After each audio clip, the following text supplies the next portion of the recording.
জিও ভারত যে মোবাইলগুলো, সেগুলো যে কোনো ব্যাটারি লাগালে এই যে এই লেখাটা ওঠে জিও ভারত যে অফ হয়ে যায়। কিংবা অন্য ব্যাটারি যদি আমি লাগাই, তা আপনাদেরকে দেখাচ্ছি ব্যাটারি অন্য লাগিয়ে। এক হাতে ক্যামেরা করতে হচ্ছে তো একটু অসুবিধা হচ্ছে। এই যে আমি একটা কার্বনের ব্যাটারি লাগিয়েছি, এই যে কার্বন, দেখতে পান কার্বনের ব্যাটারি।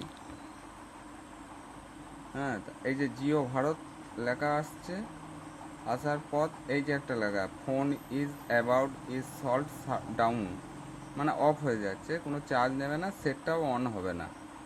তা এইটা করতে গেলে ব্যাটারির যে বিএসআই লাইনটা আছে,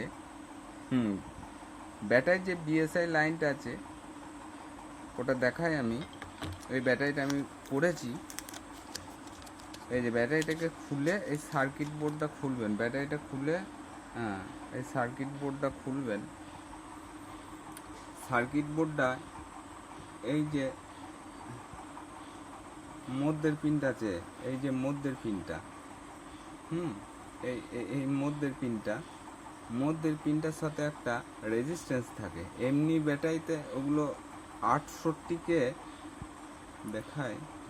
দেখাতে একটু অসুবিধা হচ্ছে।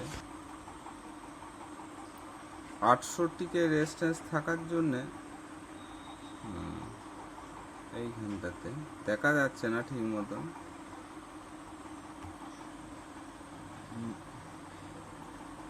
এইখানটাতে খুলে 68কে রেজিস্ট্যান্স থাকে। হ্যাঁ, এই যে লেখা আছে 68কে, তো ওটা লাগাতে হবে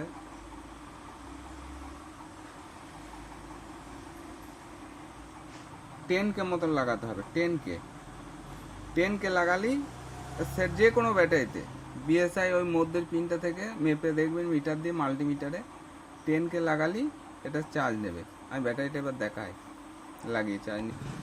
এই যে ব্যাটারিটা লাগালাম, চার্জ নিচ্ছে।